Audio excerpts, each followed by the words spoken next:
Водите на Преспанското езеро и натаму драматично се повлекуваат, а денешните впечатоци во нашиот репортерски запис од Сливница и Претор може да се опишат со два збора.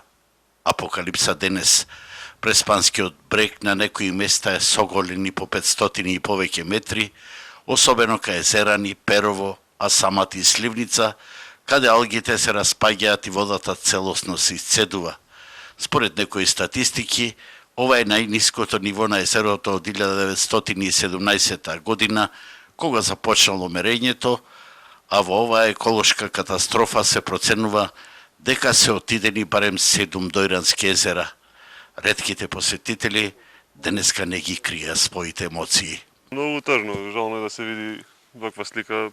Езерото е памтам кога дете беше доста кога дете устори беше повлечено, па се врати и сега пак на стари денови, кога бев ја 10 години, тоа е пред 20 години. Сигурно има повеќе влијание, значи глобалново затоплување на климава, истекување во ваму, нели, што планира кон Охридско езеро, наводнување сигурно, излекување на водава од околниве села.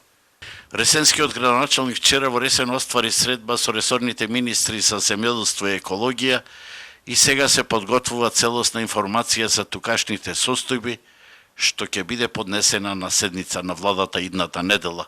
Оттаму, за идната година се очекуваат средства со кои ќе се поддржат експертски проекти, во кои ќе се дадат насоки кон кој правец да се движат активностите за спас на езерото. Дали ќе се користат искуствата од Дојран, ископување на бунари или некои трети солуции, ќе кажат експертите, меѓутоа мора да се има предвид дека овој проблем е трилатерален на трите држави Албанија, Грција и Македонија.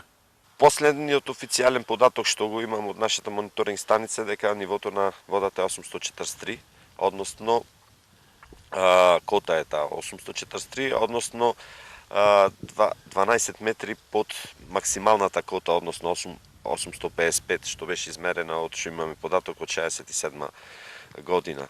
Навистина една алармантна ситуација, меѓутоа, како што знаете, проблемот и како што многу пати го кажав, треба трипартитно да се реши, значи да се пристапи и заедно нашата држава со Република Грција и со Албанија, бидејќи ние го делиме овој езер. Тука со месеци не забранал дожд, а климатските, човечките и други фактори си го сторија своето. Покрај глобалните промени кои директно рефлектираат со исклучително ниски врнежи во Преспанскиот регион, сепак има еден проблем за кој се зборува и молчи во ова трилатерална соработка околу Преспанското езеро.